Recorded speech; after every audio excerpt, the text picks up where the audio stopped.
This episode is brought to you by CuriosityStream, a subscription streaming service that offers over 2,000 documentaries and non-fiction titles, unlimited access starting at just $2.99 a month, and 30 days for free if you sign up through the link below and use the code Biographics. More on them in a bit.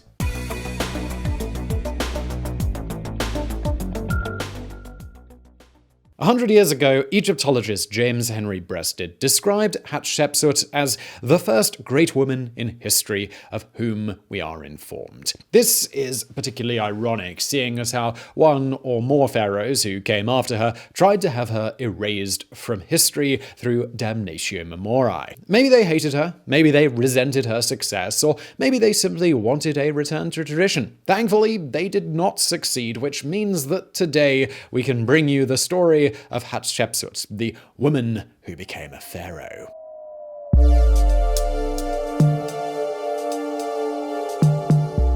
Hatshepsut was born circa 1508 BC. She was part of Egypt's 18th dynasty, which was founded by Ahmose I and became notable for several reasons. For starters, it also included other well-known historical figures such as Tutankhamun and Nefertiti. More importantly, though, it was the first dynasty of the so-called New Kingdom, a period in ancient Egyptian history which is considered one of its golden ages. Some even hail it as the most prosperous time for the empire. This is debatable.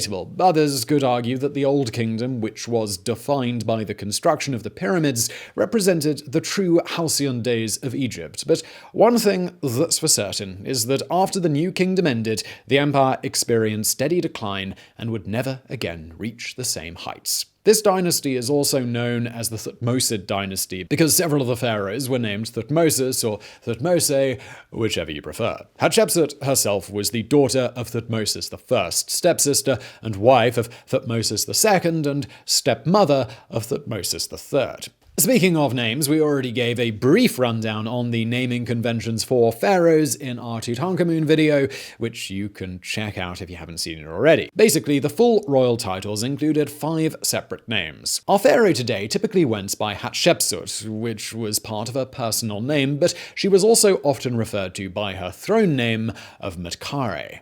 Hatshepsut is sometimes identified as the first female pharaoh, and this is really not actually true. She is certainly the first one on whom we have good information, and you can make a strong case that she was the greatest female pharaoh, but she was probably not the first. Unfortunately, we cannot say with accuracy who was the first, because there is a lot of uncertainty surrounding the rulers of the earliest dynasties. There were plenty of female regents who ruled as guardians of child monarchs until they came of age. However, as early as the first dynasty, it is possible that queens such as Meneth or Nithotep may have ruled at least for a short while as pharaohs in their own right. The first one on whom we have pretty solid evidence is Sobekneferu. After her brother Amenemhat IV died without a male heir, she took the throne and ruled for almost 4 years. Statutes and inscriptions of Sobekneferu depict her with the full royal regalia and titles of a pharaoh. Like her brother, she also did not have any heirs, so her death also brought the end of the 12th dynasty.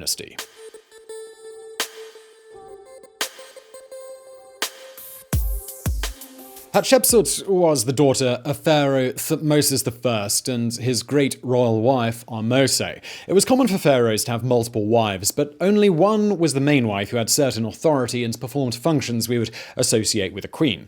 Normally, the heir of the pharaoh was the son of the great royal wife, but this was not always the case. Indeed, this was not what we had here. Thutmosis II succeeded to the throne after his father's death, circa 1493 BC, but he was not the son of Ahmose, but rather a secondary wife called Amenhotep. The new pharaoh married his stepsister Hatshepsut when she was only about 12 years old. They only had one child we know of, a daughter called Nefertiti. The pharaoh's other child was his heir, Thutmosis III, whom he had with his secondary wife, Iset. The reign of Thutmosis II is one full of questions, including how long it actually lasted.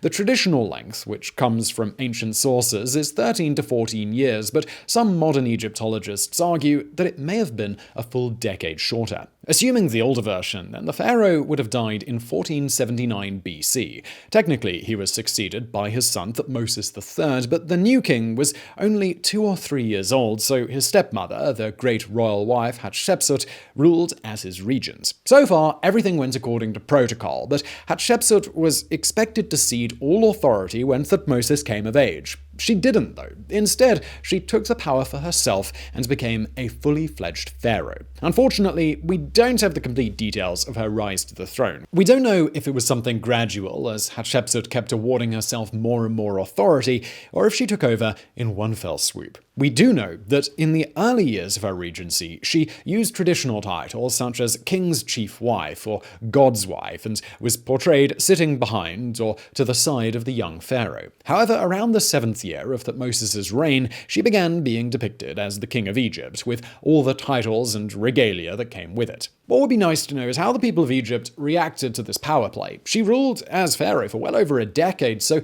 clearly they weren't that up in arms about it, but that may also be due to the fact that she took extra steps to gain their approval. For starters, Hatshepsut established her divine legacy, which was easy to do since she was the daughter of Thutmosis I, and she also claimed that it was always his will for her to rule alongside her stepbrother. Afterwards, she obtained the support of the high officials. How exactly she did this, we don't know, probably with bribes and promotions, but we do know the name of one man who achieved great status during her reign. His name was Senenmut, and he was, among others, the great treasurer, the chief royal architect, and the chief steward of the king's daughter. Because of his swift rise to power, there has been speculation that he and Hatshepsut might have been lovers, but there's no proof of this. His true legacy is the mortuary temple that he designed and built for Hatshepsut, which remains, even today, among the most recognizable examples of ancient Egyptian architecture. Moreover, there was also the ceiling decoration of his own tomb, which contains a celestial diagram and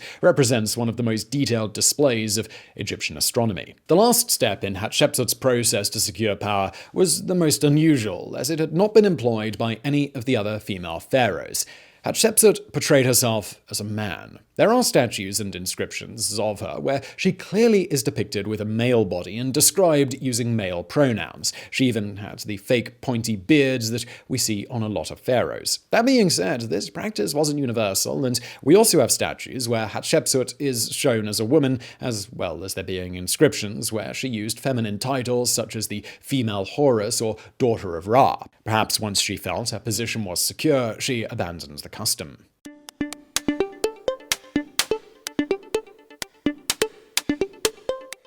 Now we move on to Hatshepsut's motivation for her power grab. Many historians believe she did it purely to satisfy her ambition. In fact, when Hatshepsut's story was first being unraveled about a century ago, she was portrayed in a very negative light. Scholars of that time accused her of acts of deception and deviant behavior. They called her the vilest type of usurper and a vain, ambitious, and unscrupulous woman. They said that her husband, Thutmosis II, was a frail and weak ruler whom she easily pushed around and manipulated, while the scheming Senenmut was her co-conspirator and lover. Meanwhile, Thutmosis III grew up loathing his stepmother and took revenge on her after she died by trying to erase her name from history. It's a compelling story where Hatshepsut portrays the villain, but one that has fallen out of favor with today's scholars who consider it based more on the preconceptions of the time rather than hard proof. While it is possible, even likely, that it was Hatshepsut's desire for power which determined her actions, to say that she was a deviant, ruthless usurper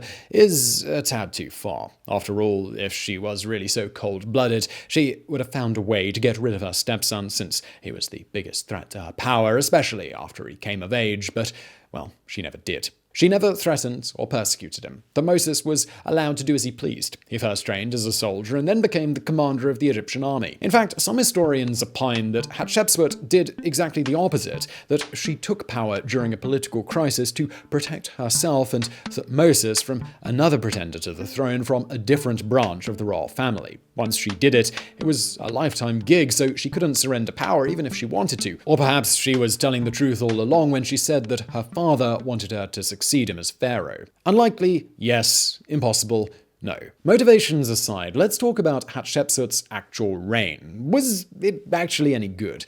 Well, in fact it was, and historians describe it as a period of prosperity for Egypt. It was also relatively peaceful. There is mention of some military expeditions, but we don't know any specific details. Because they were so poorly documented, scholars opine that Hatshepsut did it more out of a sense of obligation, feeling that it was her duty to continue the conquests of her father. The true triumphs of Hatshepsut's reign as pharaoh came from trade and construction. According to records, she re-established a network with one of their former trade partners during the Middle Kingdom, a mysterious land known as Punt. An ancient inscription says that the pharaoh's ships returned filled with ebony, ivory, myrrh, cinnamon wood, and the green gold of Emu, aka Electrum. Nowadays, we're not even sure where Punt was exactly. Best guesses suggest the southeast of Egypt, along the Red Sea coast over parts of modern countries such as Somalia, Eritrea, and Sudan. Hatshepsut was also a prolific builder. The age of the pyramids might have been over, but she wanted to show that Egypt was still capable of grand constructions. She started off with monuments at the Table of Karnak. There she erected the twin 100-foot-tall obelisks, which at the time were the tallest in the world. She was clearly a fan of these giant stone pillars, as she ordered the construction of several more throughout her reign. The biggest of them all cracked while it was being carved, and it was simply abandoned in its quarry in Aswan. It has since become known as the unfinished obelisk, and not only is it still there today, but it has provided us with a unique insight into how ancient Egyptian stoneworkers built these monuments. Of course, Hatshepsut's masterpiece was her mortuary temple, the Djeser-Djeseru, or Holy of Holies. It has 3 levels decorated with reliefs and statues. Each level had colonnades, which told of Hatshepsut's triumphs. The birth colonnade, for example, presented her divine creation and how the god Amun was her true father. The Punt Colonnade, as you might expect, detailed how she once again brought riches from the land of Punt back to Egypt. There were several temples and chapels dedicated to the gods. There were also several tombs located in proximity, such as that of Senenmut, the chief architect of her mortuary temple. For unknown reasons, he was never placed inside his tomb, and we don't know where he is buried. Now, just before we get into the rest of today's video, if you'd like to learn more about ancient Egypt, well, I have to tell you about today's sponsor, CuriosityStream. CuriosityStream is a subscription streaming service that offers over 2,000 documentaries and non-fiction titles from some of the world's best filmmakers, including exclusive originals. Now, if you're enjoying this one all about ancient Egypt, then you'll love CuriosityStream because I can't just recommend a specific documentary on ancient Egypt because they have so many. So go over there, try out the free trial, just type in ancient Egypt and so many will come up. You'll just find one that you like. I'm sure of it. CuriosityStream is available on many platforms: web app, Roku, Android, Xbox One, Smart TV, iOS, Chromecast, Amazon Fire, Amazon Kindle, Apple TV, and it's available worldwide. Get unlimited access starting at just $2.99 a month, and for you guys, the first 30 days are completely free. Sign up through the link below. Use the code Biographics during the sign-up process to get that. It's a great way to support the show, and let's get back to it.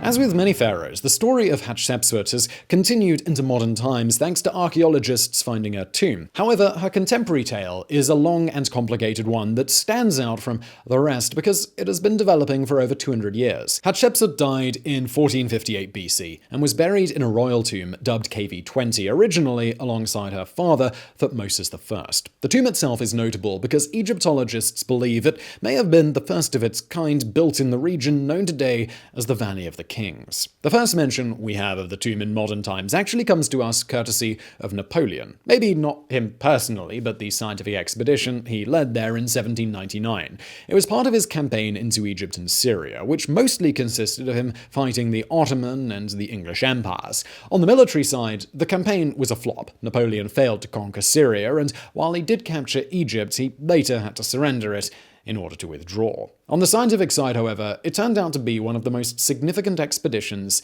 in history. A large contingency of 167 engineers and scientists from all areas of study traveled to Egypt. They mapped the area and recovered thousands of items. Of particular importance was the discovery of one artifact by a young engineer named Pierre-François Bouchard, an artifact without which we would have not been able to understand the language, traditions, and history of the Egyptians and that's the Rosetta Stone. These discoveries triggered renewed interest in ancient Egypt back in Europe and more or less helped establish the field of Egyptology. As far as KV-20 was concerned, the French found it and mapped it, but it was buried under rubble, so they did not explore it. In 1817, pioneering Italian Egyptologist Giovanni Battista Belzoni also made note of the tomb's location, but, like before, he did not have the time, resources, or disposition to excavate it. By the way, that Belzoni was quite a character, and he lived a fascinating life, one you can learn all about on a video we did on him a while back. So let's get back to Hatshepsut. It wasn't until 1825 that an attempt was made to excavate her tomb by British scholar James Burton. He only made it as far as the first chamber. Afterwards came German Egyptologist Karl Richard Lepsius in 1844, who mapped out parts of the tomb, but again failed to make any significant progress. It wasn't until 1904 that someone finally managed to clear out all the debris and completely excavate KV-20, and that someone was Howard Carter, the same archaeologist who would discover the tomb of Tutankhamun 18 years later. Carter completely cleaned out the tomb of all its contents, but afterwards came the hard part of trying to make sense of what he found. There were quite a few artifacts, which had inscriptions mentioning Hatshepsut as the king of Upper and Lower Egypt, cementing the idea that she served as a pharaoh in her own right and not just as regent. However, what puzzled Egyptologists was the presence of two sarcophagi, but no mummies inside. Both had been built for Hatshepsut, yet neither one contained any mummies. The mystery of why there were two coffins was solved relatively easily when archaeologists translated the hieroglyphics. Part of the inscription said, "Long live the female Horus Hatshepsut Khenemet Amun. May she live forever." She made it as her monument to her father, whom she loved, Thutmosis the Justified. Basically, the first sarcophagus had been built for Hatshepsut, but then she refurbished it for her father so that they would be buried together. However, Thutmosis I was later removed from the sarcophagus and placed inside another tomb, KV-38. This was supposed to be a grander mausoleum, more befitting someone of his stature, but this tomb was discovered and completely plundered by looters. That still left one big question. What happened to Hatshepsut? Her remains were probably removed alongside those of her father, but where did they go?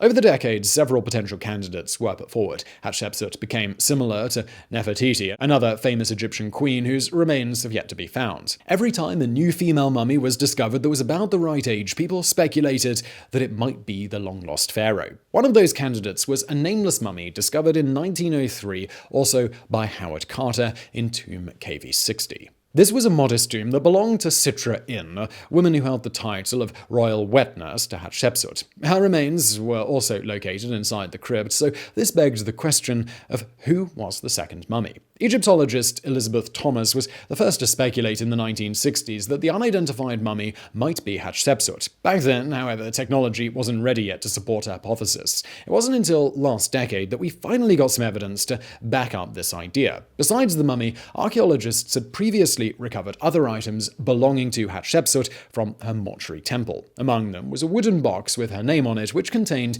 a preserved molar purported to be that of the pharaoh. In 2007, forensic orthodontists took the tooth and compared it to several mummies believed to be Hatshepsut to see if they matched. Indeed, the one found in KV-60 fit the bill exactly, prompting many scholars to proclaim that, at long last, Hatshepsut had been found. To strengthen their argument, DNA tests also showed that the mummy shared genetic similarities to Ahmose-Nefertari, the first queen of the 18th dynasty. That's not conclusive, but it did show they were related, and therefore the KV-60 mummy came from a royal bloodline. This proof was enough for many Egyptologists, although plenty of others remain skeptical to this day.